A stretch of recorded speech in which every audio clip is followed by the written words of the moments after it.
Breaking news दे रहे हैं आपको मंडी बहावलदीन से, जहां निजी स्कूल के मेन ब्रांच को बंद करने के खिलाफ वालिदैन का बच्चों के हमरा एहतजाज जारी है। अहम खबर से आगाह कर रहे हैं आपको मंडी बहावलदीन से, जहां स्कूल इंतजामिया के खिलाफ बच्चों और उनके वालिदैन का एहतजाज जारी है। एहतजाज और धरने के बायस मेन शाहराह पर ट्रैफिक की आमदरफ्त में शदीद मुश्किलात दरपेश आ रही है, जबकि असिस्टेंट कमिश्नर मुज़ाकरात के लिए मौका पर पहुंच चुके हैं।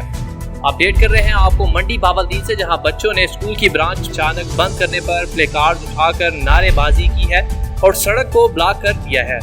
बच्चों के वालिदैन कहते हैं कि स्कूल ने अपना नया तालीमी सेशन शुरू किया है, ऑनलाइन क्लासेस शुरू की और अचानक बच्चों की ऑनलाइन क्लासेस बंद कर दी गई, जबकि स्कूल इंतजामिया ने बगैर किसी इत्तला के स्कूल बंद करने का ऐलान किया, जिससे बच्चों समेत वालिदैन की सख्त माली और ज़हनी अजियत से गुजरना पड़ा है। जबकि स्कूल इंतजामिया का कहना था कि स्कूल की मुबैना ब्रांच मुसलसल नुकसान में जा रही थी। ज़ेर तालीम 140 बच्चे ब्रांच का खर्चा तक नहीं निकाल सकते थे।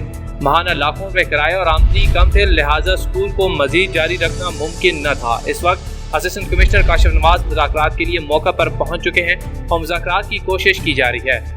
नाज़रीन, अब से कुछ देर कबल मुज़ाहिरीन का मीडिया से गुफ्तगू करते हुए क्या कहना था, मुलाहिज़ा कीजिए। जी, हम लोग यहाँ पे तब तक एहतजाज जारी रखें जब तक हमें कोई गवर्नमेंट पर्सन आके ये यकीन दहानी नहीं करा देता कि हमारे बच्चों का मुस्तकबिल सेव होगा। अगर वो प्रॉफिट की बात करते हैं, ये जनरेट नहीं कर पा रहे थे, तो इनको चाहिए था जब ये स्कूल एडमिशन के लिए खोले जाते थे पहली दफ़ा ये चीज़ हमें बताई जाती कि प्रॉफिट के बगैर स्कूल ग्रो नहीं करेगा। थे कि जब वो आए थे यहाँ मंडी बहावलदीन के स्कूल एक मस्जिद होता है और मस्जिद कभी बंद नहीं होती, ठीक है, और अगर एक भी बच्चा रह गया तो वो अपना स्कूल बंद नहीं करेंगे, लेकिन they are played our kids future. और मैं वो ग्रेड 4 में पढ़ती हूँ और हमारे वो साथ वो नाइंसाफ़ी करी जा रही है और ये लोग हमारे फ्यूचर साथ खेल रहे हैं और वो हमारे स्कूल के साथ नाइंसाफ़ी कर रहे हैं। They are playing with our future.